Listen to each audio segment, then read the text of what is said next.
Member for Sydney. Thank you, Madam Speaker. My question is to the Minister for Fair Trading. What action will you take in response to the New South Wales Companion Animals Task Force recommendations to remove barriers to keeping pets in strata and rental accommodation and retirement villages, given the task force was established to help the government reduce the state's very high cat and dog euthanasia rates?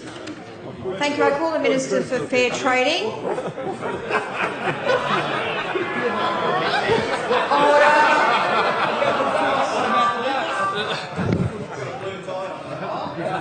Madam Speaker, I'd like to thank the honourable member for his question, and I very much appreciate his sincere interest in this matter.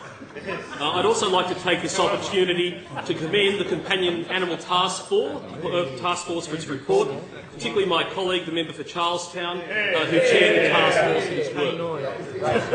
It's also timely, Madam Speaker, to acknowledge the Minister for Local Government, as well as the Minister for Primary Industries, who had the foresight back in 2011 to bring together key stakeholders to drive the companion animals agenda. Madam Speaker, all members of this House are aware of the government's extensive ongoing review of strata and community laws. As part of this major policy reform process, the government is determined to remove some of the current barriers to pet ownership in strata schemes. Madam Speaker, as the House would be aware, in the current model bylaws for strata schemes, there are three options for regulating pet ownership. The default option, as the House would know, is to ban pets. This has meant that many strata schemes that have adopted the model bylaws currently have a ban in place, even though many owners would be happy to allow pets in the building. This government is proposing to amend the model bylaws to allow for pets to be kept with the approval of the owners' corporation, which cannot be unreasonably refused. And I expect that over time this will lead to a rise in the number of pet-friendly strata buildings in the state and the city. Madam Speaker, individual strata schemes will still have the power to ban pets or certain type of pets, like brown snakes, if they wish to, but it will no longer be the default option. It's my intention to release a policy paper in the near future that would clearly set out the government's proposed comprehensive reforms in this important area. Madam Speaker, this is good news for pet owners across the state. Pet owners are already happy following the Treasurer's budget yesterday. And what a budget it was. Pet owners welcomed a budget that secures the future for New South Wales. Pet owners are happy to see that this government is boosting funds for frontline services. Pet owners are pleased to see a budget that is restoring the finances, driving jobs growth, building infrastructure and boosting services. But unfortunately, Madam Speaker, it distresses me to inform the House that there is one pet owner in New South Wales who has no end of the bad news. Mr Mark Lennon over in New South Wales has had nothing but trouble from his pets sitting here on the benches opposite. Madam Speaker, he's tried muzzling them, he's tried neutering them, deworming them. Nothing seems to be working.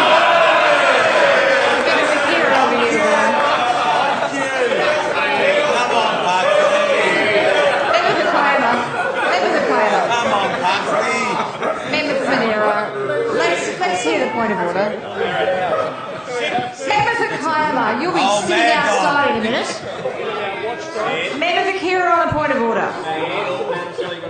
Vaccination or inoculation at the moment. This is 129. And he's actually displaying how he can make pet ownership relevant to the budget, and he's doing that, so he's relevant.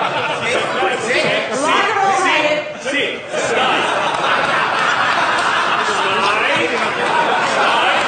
Good call,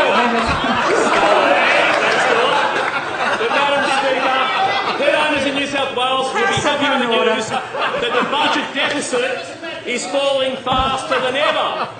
In fact, the only thing falling faster is the popularity of New South Wales Labor.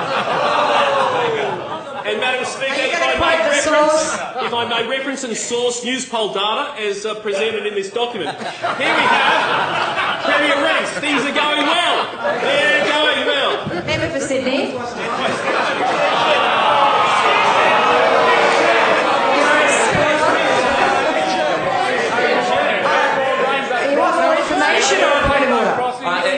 It it is a point of order. I think the Minister started very well and he kind of got off topic there towards the end. And I would just ask him to... You ask him to come back to the actual question you asked. I would appreciate that too from the Minister, please. Pet owners in strata schemes or anywhere are concerned because, as we see, news poll data has shown Nathan going very well, but all of a sudden... Oh dear. Oh dear. Member for Canterbury is rising on a point of order. Minister for Fair Trading will resume his seat.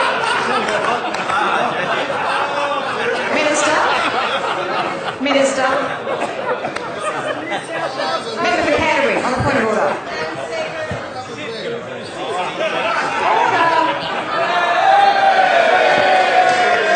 Time has expired. Did you ask for an extension? Did you? Really?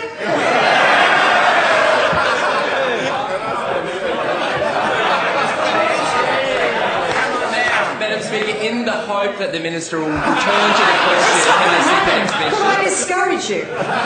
Extension is granted, but we do have a point of order. Minister, resume your seat. I do have a point of order from the member for Canterbury. We're descending into a bit of a fast. Did you still have a point of order? Really? Are you lecturing me at the moment? Please don't. I'm warning the Minister about the use of that prop. He might have cited news poll, but that's not... I can recognise from news poll. Please return to the question. Yap. We've all got them. We've seen yap. It's what most complaints are about. Anyway, we'll sort that. Look, can I go back to this and thank the member for Sydney again? Look, strata is an important and fundamental issue that this government is dealing with. The strata laws are 50 years old. Sorry, the member for Liverpool, Madam Speaker, he interrupts. I've got bad news for him. The Cold War is over. We won. We won. Get up the wall right now. Member for Liverpool will restrain himself. Member for Mount Druitt. But as the House... Minister, would you resume a seat? Member for Mount Druitt. You remember the Cold War? Yes, that's disrespectful. Would you remove the prop from the maze, please? My And fold it up and put it in your pocket. Thank you. These strata laws, as the House knows, are 50 years old. They're not built. They were built at a time when the biggest strata development was a red brick 3-storey walk-up. Of course, things have moved on.